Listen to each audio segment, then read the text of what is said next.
ഇന്ന് ഡിന്നറിന് ഒരു വെറൈറ്റി മസാല ദോശയാണ് ഉണ്ടാക്കുന്നത്. അപ്പോൾ അതിനായിട്ട് ദേ ഒരു ബീറ്റ്റൂട്ടും 3 ഉരുളക്കിഴങ്ങും ഒരു ക്യാരറ്റും തൊലിയൊക്കെ കളഞ്ഞൊന്ന് വൃത്തിയാക്കി എടുക്കണം. ഇതിൻ്റെ കൂടെ ദേ ഇതുപോലെ ഒരു ചെറിയ കഷ്ണം ഇഞ്ചിയും കൂടി വേണം. ഇനി ഒരു കുക്കറിലോട്ട് നമ്മൾ എടുത്തു വെച്ച ഉരുളക്കിഴങ്ങും ക്യാരറ്റും ബീറ്റ്റൂട്ടും വലിയ കഷ്ണങ്ങളായിട്ട് കട്ട് ചെയ്തതിട്ടു. അതിൻ്റെ കൂടെ ഒരു ചെറിയ കഷ്ണം ഇഞ്ചി ഉണ്ടായിരുന്നല്ലോ, അത് കുഞ്ഞായിട്ടൊന്ന് കൊത്തി അരിഞ്ഞ് ചേർത്ത് കൊടുക്കാം. ഇഞ്ചി ചേർക്കുമ്പോൾ ആ ബീറ്റ്റൂട്ടിൻ്റെയൊക്കെ ഒരു ചുവയൊന്ന് മാറിക്കിട്ടും. പിന്നെ എരിവിന് ആവശ്യത്തിനുള്ള പച്ചമുളകും കൂടി ചേർക്കണം. ഈ ഒരു മസാലയിൽ നമ്മൾ വേറെ മുളക് പൊടിയൊന്നും ചേർക്കത്തില്ല. അപ്പോൾ ഈ പച്ചമുളകിൻ്റെ എരിവായിരിക്കും ഉണ്ടാവുന്നത്. അപ്പോൾ അതുകൊണ്ട് ഞാനൊരു 4 എണ്ണം ഇതുപോലെ ഒന്ന് കീറി ഇട്ട് കൊടുക്കുകയാണ്. ഓക്കെ, ഇതിനകത്തേക്ക് ആവശ്യത്തിനുള്ള വെള്ളം ഒഴിക്കാം. ഒരു അരക്കപ്പൊക്കെ മതി. പാകത്തിനുള്ള ഉപ്പും കൂടി ഇട്ടിട്ട് ഒരു 3-4 വിസിൽ വേവിക്കണം. ബീട്രൂട്ടും ഉരുളക്കിഴങ്ങും ഒക്കെ നല്ലപോലെ വെന്ത് സോഫ്റ്റ് ആവണം.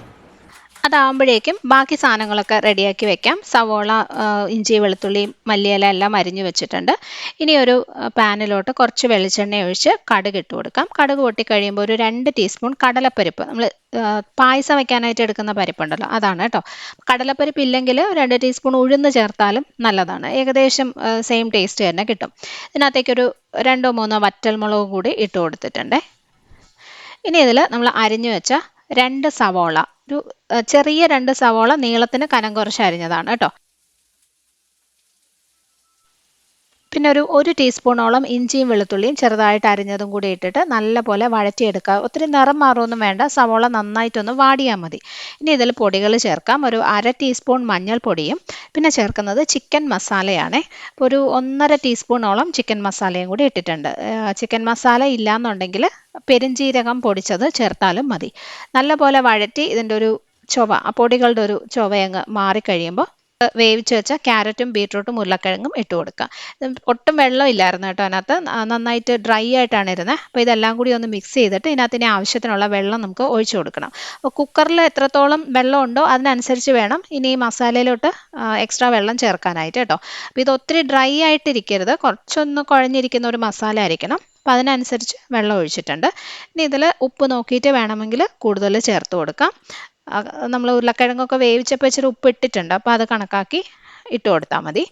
ഇനി ലാസ്റ്റിനകത്തേക്ക് കുറച്ച് മല്ലിയിലയും കൂടി ഇട്ടിട്ട് അടച്ചു വെച്ച് കുക്ക് ചെയ്യാം. മല്ലിയില ഇല്ലെങ്കിൽ കറിവേപ്പില ചേർത്താലും മതി കേട്ടോ. അപ്പോൾ ചിക്കൻ മസാലയൊക്കെ ചേർത്തിരിക്കുന്നതുകൊണ്ട് മല്ലിയിലയാണെങ്കിൽ കുറച്ചും കൂടി ഒരു വെറൈറ്റി ടേസ്റ്റ് കിട്ടും. അപ്പോൾ ഇത് അടച്ചു വയ്ക്കാം. ഒരു 5-6 മിനിറ്റ് ഒരു മീഡിയം ഫ്ലെയിമിൽ വെച്ച് ഒന്ന് കുക്ക് ചെയ്ത് കഴിയുമ്പോഴേക്കും ഈ ഒരു രീതിയിലായി കിട്ടും. ഇനി കുറച്ച് വലിയ കഷ്ണം ഉരുളക്കിഴങ്ങൊക്കെ ഉണ്ടെങ്കിൽ ഒന്ന് ഉടച്ചു കൊടുത്താൽ മതി. അപ്പോൾ നമ്മുടെ മസാല റെഡി ആയിട്ടുണ്ട്.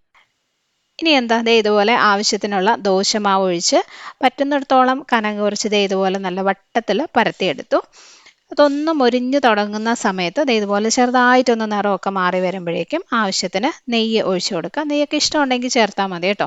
ഇനി നല്ലപോലെ നിറമൊക്കെ മാറി നല്ല ക്രിസ്പി ആയിട്ട് വരുമ്പോഴേക്കും നമ്മൾ റെഡിയാക്കി വെച്ച മസാല വെച്ച് ആവശ്യത്തിന് മസാല വെച്ചിട്ട് ഇഷ്ടമുള്ള ഷേപ്പിൽ അത് മടക്കി എടുക്കാം. ഇത്രയേ ഉള്ളൂ, ഇന്നത്തെ നമ്മുടെ വെറൈറ്റി മസാല ദോശ റെഡി ആയിട്ടുണ്ട്.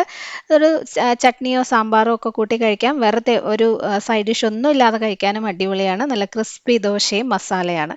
ട്രൈ ചെയ്ത് നോക്കിയിട്ട് അഭിപ്രായം അറിയിക്കണേ. Bye friends.